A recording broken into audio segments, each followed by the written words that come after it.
Well, I feel like I left the thread dangling a little too far not to clean it up and see if I can tie a knot in it, which is the idea that these nodes you're arriving at in your destiny are inevitable. And there's some things that can happen along the way that can disrupt. And so here's where, should I make this an entirely different podcast? Catastrophic incursions versus soul realignments? Maybe. But why does the cataclysmic clock matters this way? When Earth has a massive cataclysm, and every 12,950 or 960 year cataclysm, or whatever the real clock is, I'm not positive. But there is one that is separated into roughly 13,000 years, 6,500 years, and I believe even the 3250s are something of note. And the cycles here are energetic, if not geomagnetic, and related to the sun itself. And I'm not sure that there aren't even pressure forces within the Earth that are created through this energetic exchange that cause the Earth itself to be disruptive enough to say, stop its centrifugal motion for a period of 24 hours before causing enough energy to restart, causing the planet enormous havoc. These kinds of events. And I will continue asking for answers here because I don't have them and we need them. But looking for guidance in what is otherwise, I believe, becoming more and more evidentiary is that about 12,900 years ago, the Earth experienced one of these. And in fact, if you look back in time, there is evidence of repetitive cataclysmic events on Earth in our recent past, in our last 100,000 years, which is recent for Earth cataclysm. Meaning, we are potentially on the cusp of something dramatic. I don't continue believing that this is inevitable for us because I also have dreams that involve some other outcome. And that other outcome may be fantastic as well. And all of my future may just turn out to be working as a greeter at Walmart. I'm realistic. I don't believe I'm a prognosticator of the future, some sort of sayer of what will come. But let's assume that as a civilization, one of the things that makes it so hard to believe that we're not the first sort of bubble of Earth's grandeur, even given some of that megalithic architecture or stone masonry and architecture we can't explain how it was created or even recreate it today. Well, if the Earth is in fact consistently cleaned off by a massive release of the entire structure of water that is our oceans. Remember, the oceans cover 75% of the land. That if that were to just start going free and washing across all of it, well, it would cause havoc to a degree that's biblical. It's concerning that almost all ancient civilizations speak of a great flood of this proportion and warn with dire emergency that the future holds a recurrence of said events because this is cyclical. And here on, oh my God, it's so tranquil. Every fucking year is the same around here. Earth that we've experienced. And not to be dismissive of the tragedies that do occur, our own version of tsunami-related horror in my lifetime was bad enough. The idea that that is just a 1% of the 1% of the damage that could happen if the real thing goes, well, that frightens the fuck out of me. But we persist, right? Or do we? Maybe there is some overseer that comes down and says, oh, look who killed themselves. Look what happened. Oh, they didn't get past that flood test. Maybe that's the universal test of galactic ascendance.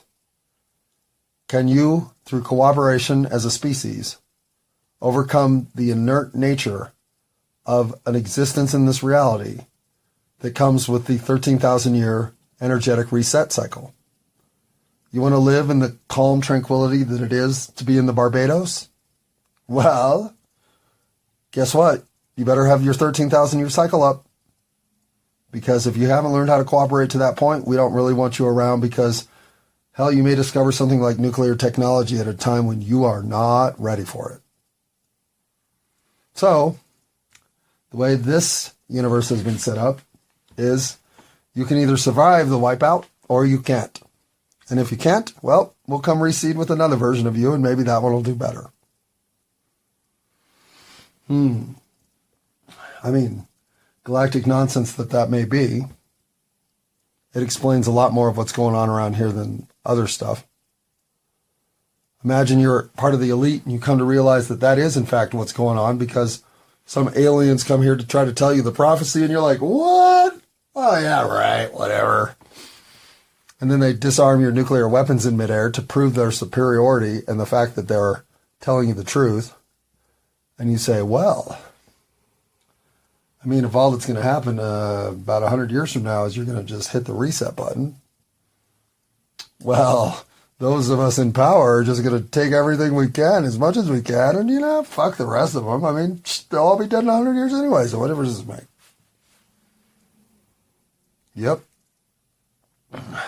Yep. Maybe that's why I quit my job. I sometimes think back to the times when I knew I was doing something wrong. And I went ahead and did it anyway. Like, I'm not sure I can remember a specific time, but a very good example of this would be if somebody you knew in math class had stolen the answer key to the test next period, and they were passing it around the lunchroom. Well, you have the choice to either go look at it or to not. And to go look at it, is wrong. But to not go look at it, well, it means you put yourself at a disadvantage to everybody that does go look at it. So what do? And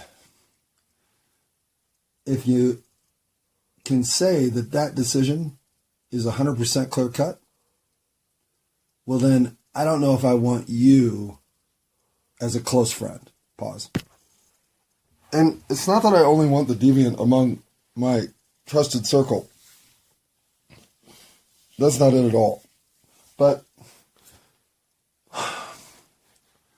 in analyzing our current situation, one of the things that I think is a necessary meter to be able to read is how much of what somebody did was put themselves in the same advantaged position that everybody else was putting themselves in, versus how much of those actions would they have taken in a circumstance where they were acting alone and of their own volition. So let me explain what I mean by this in a second. Hang on. When you read of FBI investigations that take place in situations where there are only so many participants in the charade that are even suspects, the rest of them are FBI agents planted to try to encourage negative activity from people whose disposition may be similar to what they would consider other individuals who committed criminal activity. In other words, profiling. So when the FBI profiles a group and then inserts themselves within that group to such a degree that they essentially become a legitimate part of that group, if not the defining purpose driving that group, or the very originator of the group itself. All of these possibilities exist that make me think, well, I mean, if you're going to that extent to try to stir up some level of dissension among the populace, You're going to stir up some level of dissension among the populace. It's just what you're doing. And then when you find those individuals in those groups most likely to carry it further, well, would they have carried it at all if you hadn't started it all up? And this, to me, is the genuine concern of, say, trying to hold a congressperson accountable to the negative acts that they're participating in. From afar, it's like, well, what the fuck? Of course that shit's illegal. You knew it was illegal. Well, yeah, I knew it was illegal, but everybody else is doing it. Okay, that's about the biggest cop-out there is, right? That's the kid with the test. But everybody else is doing it. And they're doing it in a way that if I don't do it, they pass me by. Those are not as easy a decision as you think. All you morally superior people. Pause. All right. In the last recording, I was trying to somewhat discuss the variance in opportunity and decision making that you can undertake to push your life in whatever direction you at the time see fit. But whatever routes and redirects you may inspire in your own trajectory, there are cross nodes that you are going to interact with. And those cross nodes aren't always there to sort out your map challenge of life experience. They can also be barometers of just exactly what your life's experience until that point represents. This is the part I want to explain, so hang on, pause. So cross nodes. In trying to ascertain the presence of my cross nodes, I have learned that one thing that's hard to do is to see them coming in your reality life. I think your dream life reveals a little bit more about what's there, but the whole point of the experience is for it to set you in motion, to have to make a decision or come up with a direction for your life to go, to either take advantage of or head off certain head or tailwinds, right? Pause. But not all nodes that you get to are because they're forcing you, like a character in a video game, to make some sort of decision to move the plot along. That's not it at all. In fact, what I've come to see now is a lot of your late life nodes that are set to be crossed to show you just where your life's points of emphasis have been to your advantage versus where they've been not to your advantage. In other words, you may hit nodes later in life like perhaps you're set up to be a voice of truth among an age of disinformation. And when you arrive at that destiny, well, depending on how you lived your life to that point, you arrive with the same destiny, but in different capacities. Maybe in one capacity, you were, pardon me, hang on, I'll be right back. Unpause, pause. Unpause, pause.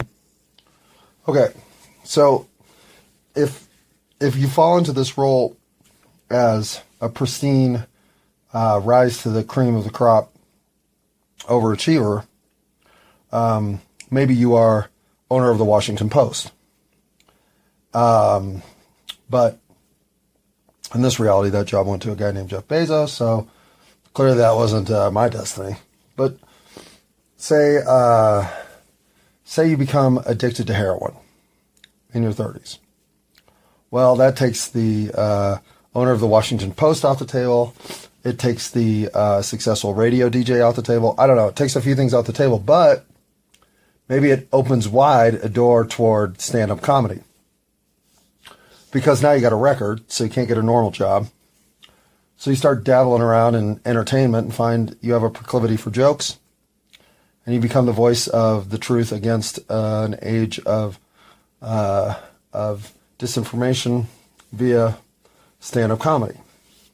Whatever it may be, the route you get to the point that you're supposed to become your destiny is filled with free will. And that free will always turn out the best if you're living it in a capacity that says, how true am I being to myself? 100%? Booyah. All right, unpause. The truth is, my tinnitus right now is piercing.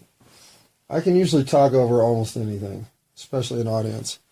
But the piercing tinnitus at its worst, so much so that it affects my vocabulary and my pronunciation of the word worst, when it's at that level, well, the truth is I should take a break, try to let it go, and get back to something where I can concentrate more easily. Because right now it's just, man, it is not letting go. What do we call that, Kitty? We call that relentless. But if I take a break and come back to this after listening to the last two, well, maybe I can put some carry-ons on all of it. But don't count on it, because I just missed the 420 beat. So now at 426, we're going to pause. All right. Unpause. Tinnitus has subsided because it's Sunday. Fuck, man, it's already, what? It's April 2nd. Man, to be fair, been a little under the weather. Been a lot under the weather. For a guy who says he never gets sick, I got legitimately sick this week. And yeah, it could be allergies. I agree, it's the time of year, right? Could be nothing but things opening up in nature. Or it could be all the 5G towers came on. Or it could just be I got sick. All those possibilities ring true about the same, so consider them whichever is your reality, fine with me. But for my reality, hopefully that means riding to work today is a little easier than it's been. I've had my new gauge of how I feel is how easily I ride to work without any lung resistance, and the last week has not been anything but C- territory for that. So hopefully I can ride to work in kind of B lung condition today, and maybe even A lung condition tomorrow, because yes, I will be working for one more week. I extended it because I got sick and frankly can't afford it without at least getting a couple $100 more bucks. I mean, I can. It's just I don't want to struggle to have to find work in May if I can wait till July. So, living cheaply enough. That's not totally the difference, but it's enough of the difference. I wanted to pay a little bit of attention to the first time I looked at my map of influence in the United States to see where people had downloaded. I found 7 states that hadn't downloaded me, which were Alaska, Maine, Vermont, Montana, South Dakota, Wyoming, and Idaho. In reverse order of, no, I don't know if this is true. But the next one to download me then was Alaska. After that, I believe it was Montana, perhaps. And then after that, it was Maine, I believe, because Idaho came after that, which I don't know if I've mentioned yet, leaving me only 3 states, Wyoming, South Dakota, and Vermont, as the 3 states that have not downloaded me, which was true until 2 days ago, because somebody in South Dakota made the poor decision to download my recording. So, the last state in the nation comes down to Vermont versus Wyoming. Vermont versus Wyoming. Maine, you got in there a while ago. But Vermont versus Wyoming. Seriously. The least populated states, I think, in the nation. So, whatever. Vermont versus Wyoming. I mean, if you got to pick one, right? Vermont, you got to be next. You got to make Wyoming last. They're last alphabetically. Let's make them last in terms of common sense.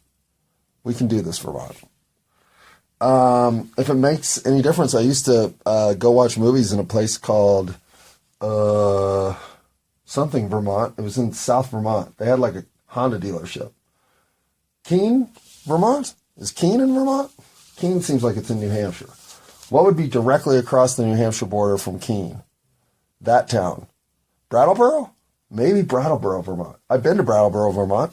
I mean, yeah. I live very close to Wyoming right now. But that does not matter. Do you know how close I live to Wyoming? Do you know how many times I've been to Wyoming? Yeah, 0. So, I mean, I've been to Wyoming in my life, been to the Grand Tetons, yada, yada. But, and not yada, yada, because Yosemite's in Wyoming. Wyoming's a beautiful state. Don't get me wrong. But come on, Vermont. We're talking people. And since we're talking people, what I wanted to finish up this whole node conversation about is that the Home Depot for me was a node. Clearly. It was a geographical and a people node. And it was a 2-people node. So a lot of fucking energy at the Home Depot did I spend. Pause. And honestly, I'm a little tired. I think the reason that I've gotten sick is because I had exactly 1 year to figure out my karmic retribution at the Home Depot, which I did in the first 6 months. I could have left there anytime from August on. But to fully develop the relational conduit of energy between the 2 people who matter the most, and there are 2 others who matter just almost as much, and 2 others who, if they get their shit together, will matter the most. All of this 6-pack of influencers, some of whom are awake and some of whom aren't. Well, in the year I was there, I had as much positive outreach among that group as I could. And having now only overextended my stay, I guarantee you the next 48 hours, which start in less than 1, are going to be taxing. I shouldn't be there this week. I'm there strictly because I need the money. And I know I don't need the money because I wouldn't be getting pushed out the door if I did. But it always makes me feel better to have a little more cushion than what I know I need to have. So, suffer this week I will. Hopefully I don't get anybody else sick, and hopefully it doesn't turn for the worse for me, because frankly yesterday sucked. When I get into a mood of, it's not anger, it's frustration. There is a huge difference to me between those 2 variables. Because frustration is, it's like disappointment's next door neighbor. But you feel more like maybe even you were part of the frustrating element. I don't know. There's just that sense of, what the fuck's going on around here? Why is it like this? What happened? Did anybody do anything? Those moments. Well, yesterday was a huge one. And when I get those moments, they suck the energy that other people are having toward me. Here's my point. Whatever I am willing to throw to the universe, I get in return. And I can suck it back in gobs if I want to, or I can let it go. But when it's frustration, it can suck me. It can overwhelm me. In fact, so much so that not only do I get all of that crap out of the workers, the coworkers I happen to be with that day, but I will then get it from the coincidental interaction I have at the stoplight with traffic. The drivers next to me will be yelling at each other, or 2 people in the back seat will be screaming at each other. I mean, it's just, wherever discordance exists, it follows me and I suck it out. So by the time I get home from a 20-minute random bike ride, I can have amplified my own discordance 3 times. Not from my own experiences, but from the ones around me. It could be somebody yelling at somebody in a living room in a household I didn't even see. So I walk in the house just fuming from all of the energy that I've picked up. And if I stop at somewhere like the grocery store, I guarantee you I have 3 bad interactions, which I did last night.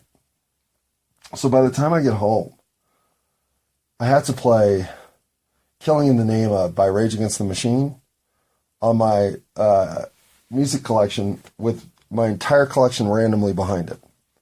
And I just let the next song come up and I think, can I listen to this song? Nope. Back to Rage Against the Machine. And usually I can get through 4 or 5 Rage Against the Machines before something comes up that I'm like, yeah, this song. I can listen to this song right now. Because it tranquils out rather quickly.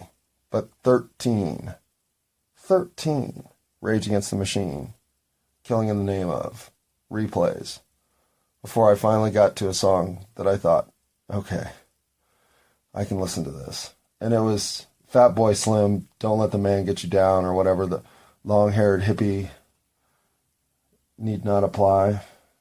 Yeah, by the time I got to that one, and there were a couple early examples, and I could have quit on 3 because 3 was Maple Leaf Rag, which it was just too early in the rotation, but I've been trying to teach myself that on the piano. I used to know it by heart, so not being able to finger my way through Maple Leaf Rag, and no, that wasn't double entendre, but not being able to just even play the song, well, after I got done getting through my angst, and by the time I'm done, I'm dancing in the living room with my dog, so it's just, I have to purge it, I have to get rid of it, which is just frustrating, because it's like, I don't know, maybe it's not frustrating. Maybe being able to take the angst, the energy away from the world and throw it into a dance with my dog is exactly why I'm here. It could be. It could be. But the real reward was having heard that Maple Leaf Rag song in the 3rd rotation. Well, by the time I'm done dancing, I did get back to it. And I put it on and I sat down. And for the first time, I'm going to lose it. Jesus. Well, let's see if I can hold it together enough to finish my story. For the first time, I played the song completely. And obviously that matters to me.